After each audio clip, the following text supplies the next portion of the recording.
Everyone, most welcome. तो आज की क्लास में हम सभी जो हमारा चैप्टर जो हमने स्टार्ट किया था that is nature and significance of management, इसे ही आगे बढ़ाएंगे। ठीक है, अभी तक हमने मैनेजमेंट के कुछ बेसिक कॉन्सेप्ट्स को जाना था एंड सम कैरेक्टरिस्टिक्स के बारे में जाना था and some differences between effectiveness and efficiency के बारे में जाना था। ठीक है, एंड सम फंक्शंस के बारे में भी हमने पिछले क्लास में चर्चा की थी। सो आज की क्लास में हम सभी इस चैप्टर को एंडिंग की ओर ले जाएंगे। ओके, तो ये हमारा लास्ट एंड फाइनल क्लास है इस चैप्टर का, nature and significance of management का। तो बिना टाइम वेस्ट किए चलो स्टार्ट करते हैं।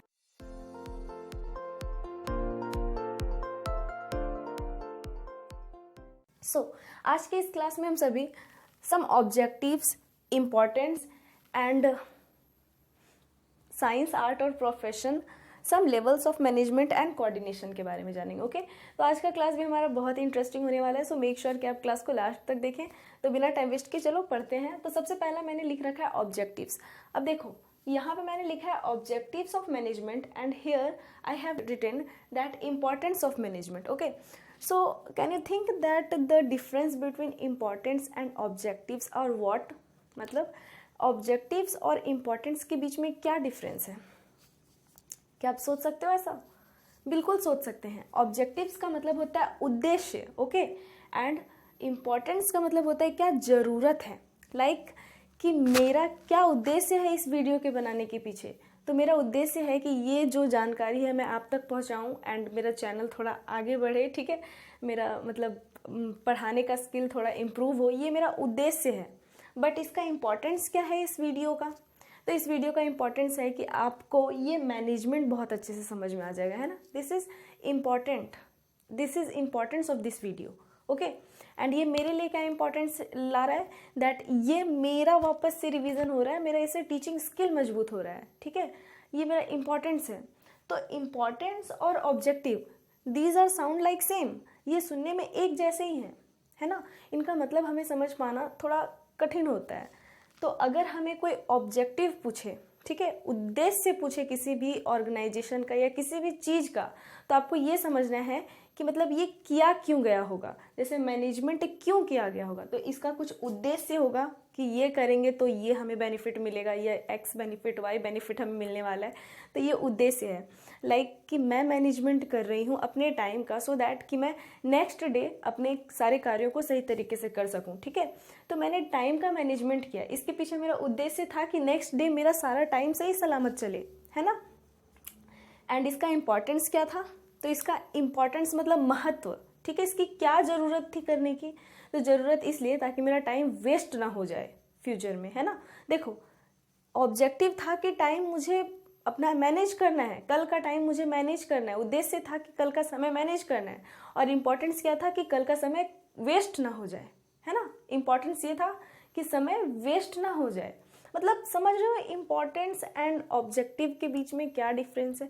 ये सुनने में एक जैसे हैं एंड आप इनका एक ही पॉइंट अगर लिखोगे, मतलब जो पॉइंट्स आप ऑब्जेक्टिव्स में डाल रहे हो वही पॉइंट्स आप इम्पोर्टेंस में भी डाल दोगे ना, बिल्कुल सही है, एकदम रॉन्ग नहीं होगा आपका। बस आपको थोड़ा सा लैंग्वेज में चेंज करना होगा, थोड़ा सा। लाइक अगर आप यहाँ पे लिख रहे हो प्रॉपर यूटिलाइजेशन ऑफ रिसोर्सेज, मतलब आपका उद्देश्य है कि आपका जो रिसोर्सेस आपके पास है वो अच्छे से यूटिलाइज हो जाए। ठीक है, तो ये आपका महत्व भी तो हो सकता है, इम्पोर्टेंस भी तो हो सकता है कि आपके बिजनेस में जितने भी सारे रिसोर्सेस हैं वो अच्छे से चले, है ना। ये आपका उद्देश्य भी तो हो सकता है। तो चलो मैं बिल्कुल टाइम वेस्ट नहीं करूंगी, मैं अब आगे जो मैंने लिख रखा है ये समझाऊंगी। So let's start.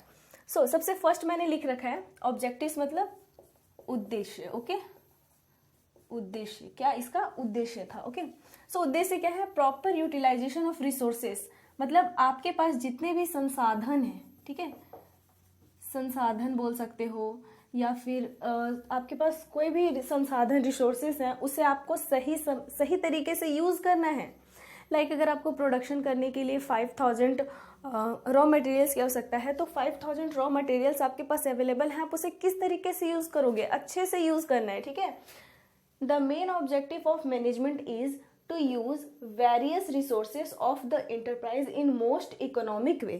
In most economic way means with efficiency. Okay, efficiency के साथ मतलब विथ इफेक्टिवनेस, मतलब आपको सही सारे रिसोर्सेज का सही यूज़ करना है, ठीक है। कम खर्च में आपको अधिक से अधिक प्रोडक्शन लाने का प्रयत्न करना है, okay. This is economic way, okay. कम खर्च में आपको अधिक से अधिक प्रोडक्शन करना है। The proper use of man, materials, machine. Man, material and machine, what are these? These are also some resources of management. Men, yes, all the workers and manpower of the organization. Materials में आपका raw materials भी आ सकते हैं and some other materials भी आ सकते हैं. Then machine for production, जो machine लगा होता है वो भी आपका एक resources है, उसका भी आपको अच्छे से उपयोग करना है. And money, ठीक है, and money also, वेदर वो कैपिटल के फॉर्म में हो या फिर एक्स्ट्रा करंट के फॉर्म में हो, आपको यूज़ करने के लिए आपको मिला हुआ है, वो मनी भी आपका उस बिजनेस का रिसोर्सेज है, okay. Will help a business to earn sufficient profit. और man, materials, machine and money, यही जो है, यही सभी चीज़ का यूज़ करके एक प्रोडक्ट तैयार किया जाता है जो कि बिजनेस को प्रॉफिट की ओर ले जाता है या बिजनेस को रन करने में हेल्प करता है, ओके। तो इन सभी रिसोर्सेज का अच्छे से यूज़ हो, ठीक है, अधिकतम कुशलता प्राप्त हो जाए, इन सभी रिसोर्सेज का काफ़ी है, समझे। तो ये था हमारा first number point. And second number point is improving performance. Improving performance of home, improving performance of workers, okay.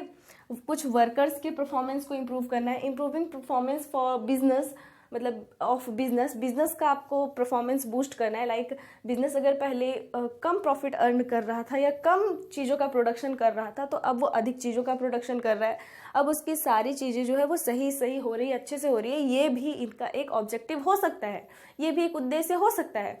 अब ऐसा नहीं है कि मैंने यहाँ पे 3 पॉइंट लिख दिया तो बस 3 ही उद्देश्य हैं, और भी उद्देश्य हो सकते हैं। लाइक मैंने लिखा है proper utilisation of resources, improving performance, planning for future.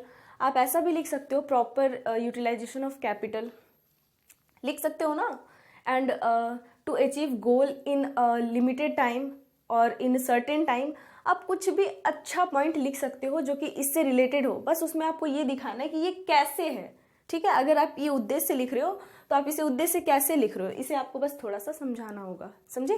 तो आप ऐसा लिख सकते हो, ओके। तो मैंने यहाँ पे लिख रखा है इसको, management should aim at improving the performance of each and every factor। Management ऐसा हो जिसमें ये भी ध्यान दे कि सभी चीज़ों का परफॉर्मेंस जो है वो इम्प्रूव हो रहा है या नहीं हो रहा है, okay. Then each and every factor of production, ठीक है। आपके प्रोडक्शन का जो भी फैक्टर है वो सभी, कौन कौन से फैक्टर हो सकते हैं? मैन हो सकते हैं, मशीन्स हो सकते हैं, मटेरियल्स हो सकते हैं, मनी हो सकते हैं। ये सभी फैक्टर, वो इंटरनल फैक्टर्स भी हो सकते हैं, एक्सटर्नल फैक्टर्स भी हो सकते हैं, अदर फैक्टर्स, ओके। तो ये सभी फैक्टर जो है वो टाइम टू टाइम इम्प्रूव करें, ठीक है। So that all works complete properly on time, ताकि सारे काम जो है वो सही समय पर एकदम अच्छे से कंप्लीट हो जाए, ओके। कोई काम आपका बाकी ना रह जाए, अंडरस्टैंड। तो ये था सम, तो ये 2 जो है वो अभी तक हमने ऑब्जेक्टिव्स को समझा है। थर्ड ऑब्जेक्टिव जो मैंने लिख रखा है, that is planning for future. Future के लिए प्लान करना कैसे? तो अभी मैंने आपको पिछले ही क्लास में बताया था कि मैनेजमेंट जो है ना वो फुल्ली फ्यूचर पे बेस्ड है, फुल्ली बेस्ड ऑन गोल्स। मुझे तो नहीं पता कि मेरा गोल्स फ्यूचर में अचीव होगा या नहीं होगा, बट मैं कोशिश तो करूँगी, मैं प्लानिंग करूँगी, ऑर्गेनाइजिंग, स्टाफिंग, मेरा जितना भी प्रोसेस है मैनेजमेंट का, जितना भी रूल्स है, ये सभी मैं फॉलो करूँगी। एक अच्छा सा मैनेजमेंट करूँगी अपने लाइफ का, अपने गोल्स को लेकर, है ना। तो बस वही थिंग है यहाँ पे, प्लानिंग फॉर फ्यूचर। ये भी फ्यूचर के लिए प्लान हो रहा है। अब देखो मैंने यहाँ पे क्या लिख रखा है, अनदर इम्पॉर्टेंट ऑब्जेक्टिव, इस साइड से बताती हूँ। Another important objective of management is to prepare plans, okay. मतलब जो इसका दूसरा मैंने यहाँ पे ऑब्जेक्टिव लिख रखा है, ये है प्लान्स प्रिपेयर करना, plans, okay. Which type of plans. तो यहाँ पे लिखा है मैंने, no management should feel satisfied with today's work if it has not thought of tomorrow. मतलब कोई भी मैनेजमेंट जो है वो अपने आप को फुल्ली सेटिस्फाइड फील नहीं करेगा जब तक कि वो कल के बारे में ना सोचे।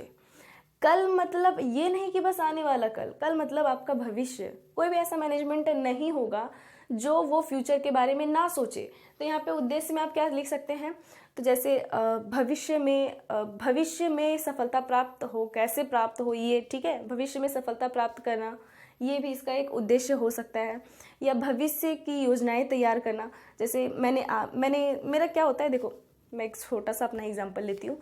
मैं प्रतिदिन वर्क करती हूँ, ठीक है, काम करती हूँ अपना, एंड एट नाइट मैं एक दिन पहले लिख लेती हूँ कि मुझे कल क्या करना है। लाइक मैं आज ये टॉपिक पे वीडियो बना रही हूँ, ठीक है, ये सेकेंड पार्ट है हमारा nature and significance of management का। तो इसे मैंने कल ही अपने रूटीन में नोट कर रखा था कि मुझे आज ये सेकेंड पार्ट इस चैप्टर का रिकॉर्ड करना है। ओके, तो आज मैं ये रिकॉर्ड कर रही हूँ, फिर मुझे कल एक और क्लास देना है, एक और क्लास रिकॉर्ड करना है, तो उसके लिए भी मैं अपने रूटीन में लिखूंगी, अपने शेड्यूल में लिखूंगी, समझे। तो ये होता है planning. Okay, this is also called management. इस तरह से मैं मैनेजमेंट कर रही हूँ अपने ऑनलाइन क्लासेस को, ठीक है। और अगर मुझे एक्स्ट्रा कोई वर्क्स हैं तो उसे भी मैं नोट डाउन करती हूँ। तो ये मैं मैनेज कर रही हूँ अपने बाकी सारे काम को, अंडरस्टैंड। तो यही है यहाँ पे प्लानिंग फॉर फ्यूचर। मेरा उद्देश्य क्या है कि मैं कल का जो मेरा समय है वो बहुत अच्छे से यूज़ हो जाए, मेरा सारा काम भी कंप्लीट हो जाए 24 घंटे के अंदर, और सब कुछ बहुत अच्छे से प्रॉपरली हो जाए, है ना। तो ये मेरा उद्देश्य था। वैसे इसमें भी वही उद्देश्य को बताया गया है, ठीक है, कि कोई भी मैनेजमेंट अपने आप को फुल्ली सेटिस्फाइड फील नहीं करेगा जब तक कि वो कल के बारे में कुछ ना सोचे। अंडरस्टैंड। आई होप कि आपको समझ में आ रहा है। And future plan should take into consideration what is to be done next. मतलब ये प्लान होना चाहिए कि अब आपका एक स्टेप आप आगे बढ़ चुके हो, तो आगे आपको क्या करना है। लाइक मैंने किया वैसे आपको भी करना है। अगर आप अब से नहीं कर रहे थे तो अब से करना, ठीक है। It is very important for you all to achieve your goals. Okay, same as management.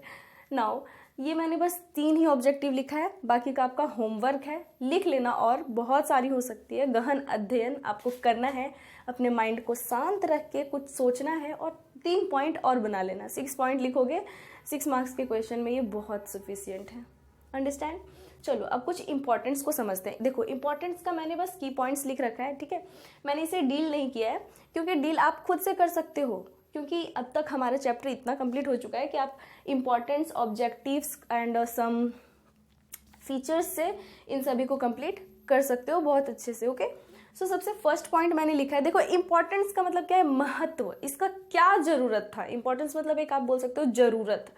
तो कोई भी काम अगर आप करते हो तो वो ऐसा थोड़ी ना है कि बस ऐसे ही हो जाता है, कर लेते हो, कोई ना कोई ज़रूरत होता है। लाइक मैं यहाँ पढ़ा रही हूँ तो मेरा भी कोई ज़रूरत है ना। आप ये वीडियो को देख रहे होंगे, पढ़ रहे होंगे, तो ये भी आपका ज़रूरत है कि ये चैप्टर आपका कंप्लीट हो जाए और आप अच्छे से मार्क्स अचीव कर पाओ एग्ज़ाम में, है ना। तो हर काम जो हम करते हैं उसका कोई ना कोई ज़रूरत होता है, इंपॉर्टेंस होता है।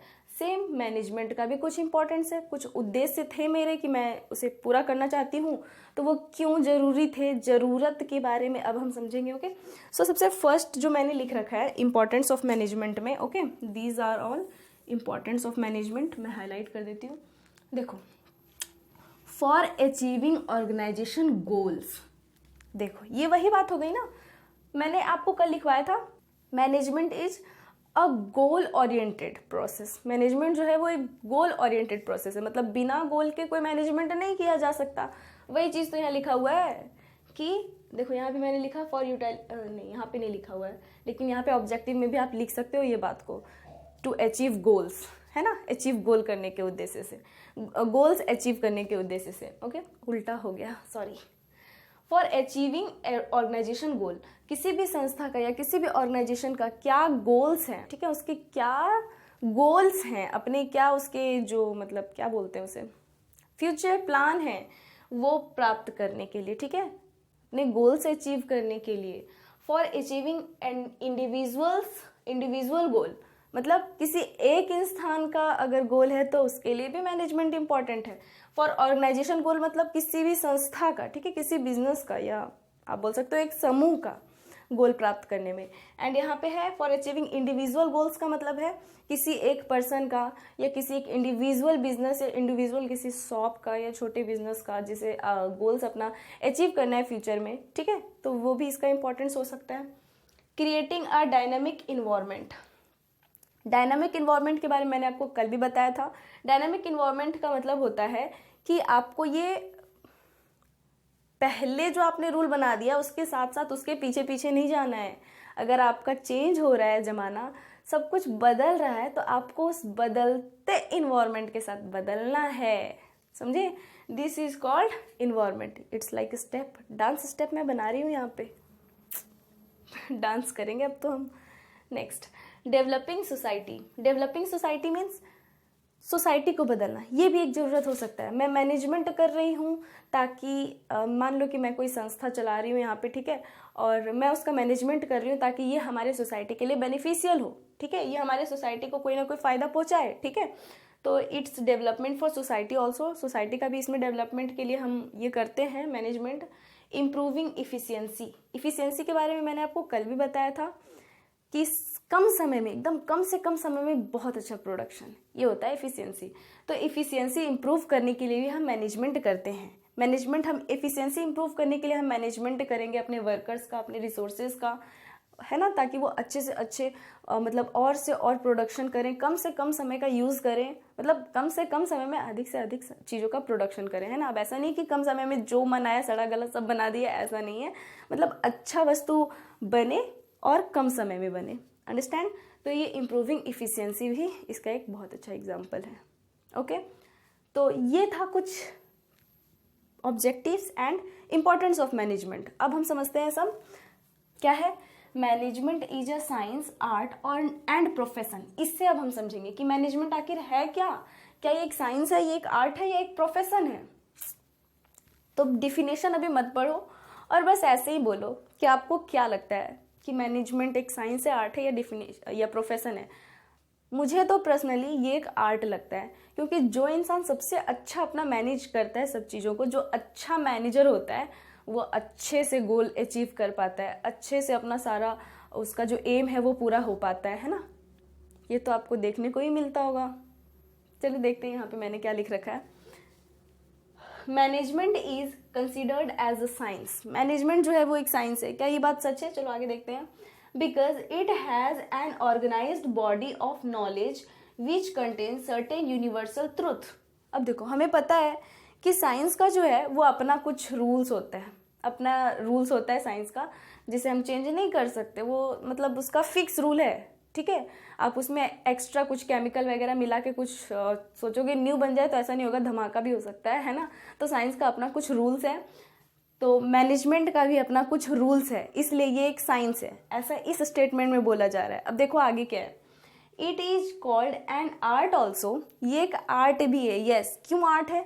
Because everyone is artist who मतलब सब कोई आर्टिस्ट, वो सब इंसान आर्टिस्ट है जिसके हाथ में कला है कुछ, मतलब आर्टिस्ट मतलब कलाकार, जिसके पास आर्ट स्किल है, वो सब आर्टिस्ट है ना। तो जो मैनेजर बहुत अच्छा मैनेजमेंट करता है वो भी तो आर्टिस्ट हुआ, मैनेजमेंट का हुआ ना। तो ये एक आर्ट कैसे नहीं हुआ? ये तो एक आर्ट ऐसे ही हो गया। तो ये तो हमने ऐसे ही समझ लिया। अब देखो यहाँ क्या लिखा है बुक लैंग्वेज में। It is called an art also. ये एक आर्ट भी है। because managing requires certain skills which are personal possessions of managers। समझ में आया? इसका मतलब क्या है?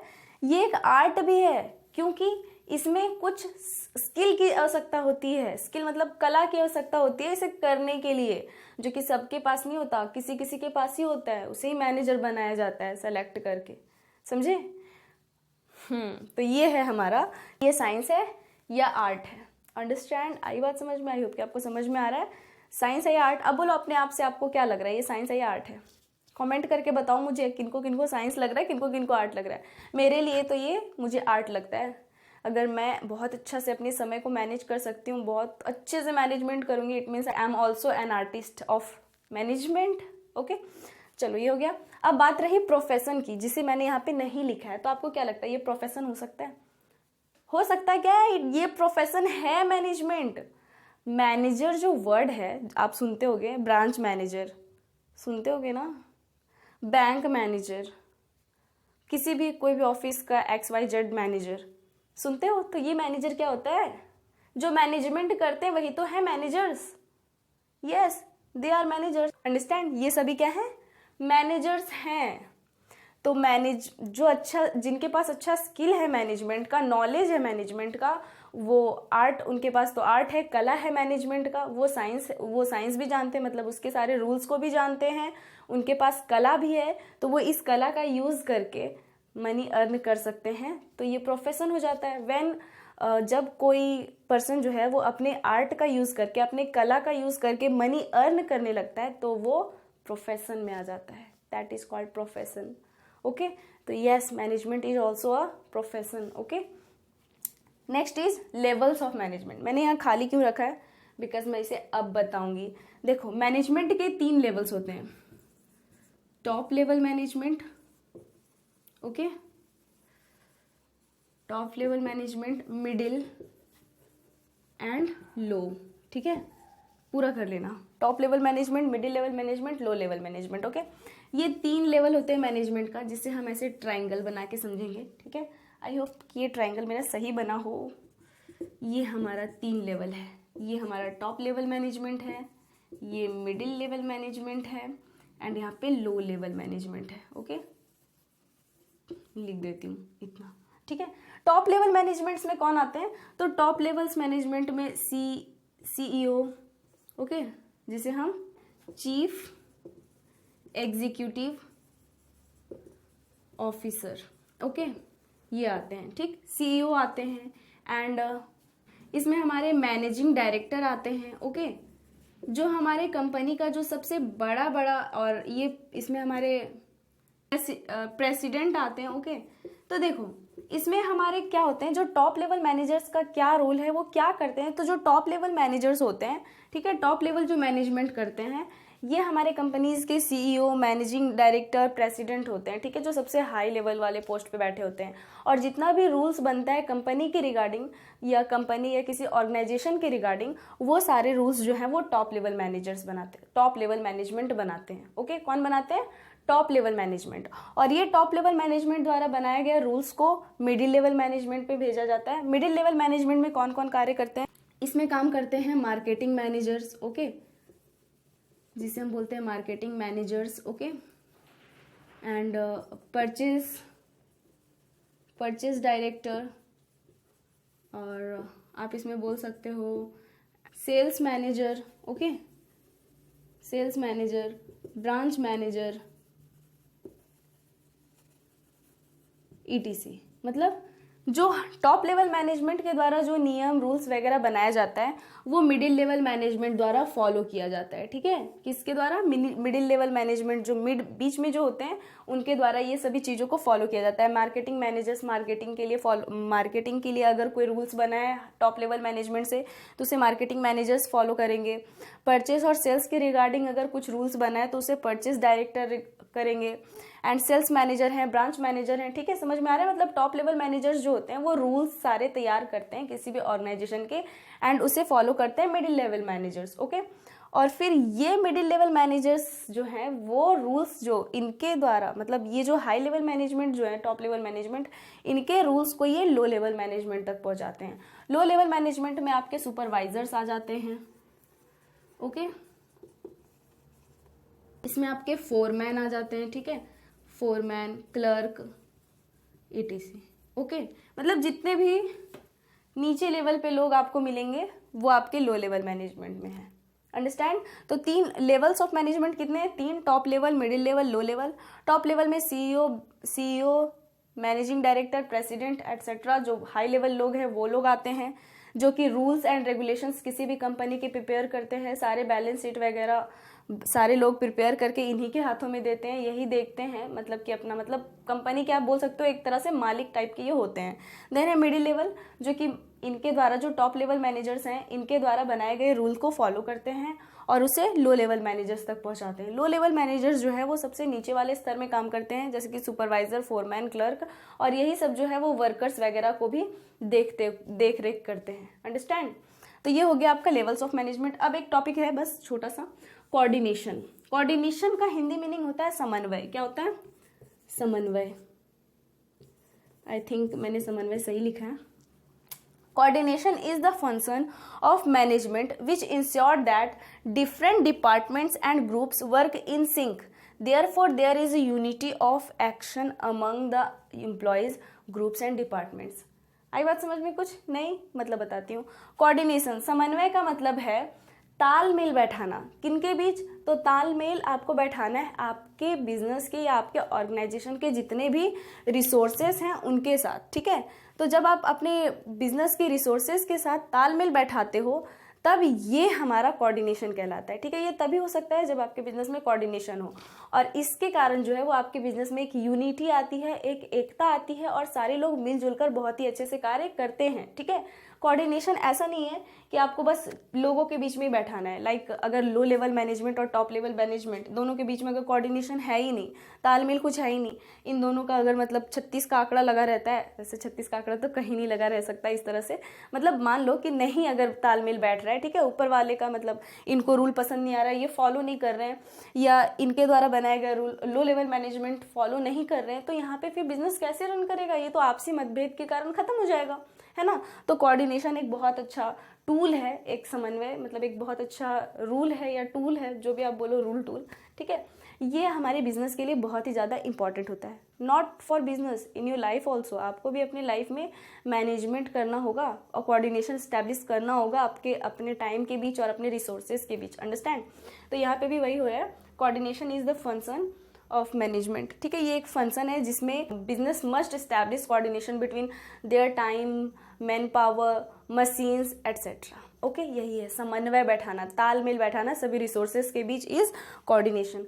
अब इसके कुछ आपको कैरेक्टरिस्टिक्स लिखने होंगे, तो आप इसे अपने से लिखने का प्रयत्न करना, अगर होता है तो बहुत अच्छी बात है, देन आई एम हियर, अगर नहीं होता है तो please let me know in comment section, then I will explain you this also, okay. So आज की क्लास में इतना ही। आई थिंक ये वीडियो थोड़ा सा लॉन्ग हो गया एंड थोड़ा बोरिंग भी है ना, चलो कोई बात नहीं, नेक्स्ट क्लास में हम बहुत मस्ती करेंगे, ओके।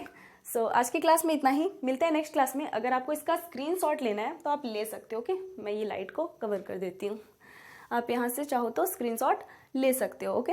आई होप कि आपने स्क्रीनशॉट ले लिया। सो तब तक के लिए bye bye, have a good day, stay happy, stay healthy, and I am going to sleep. Good night.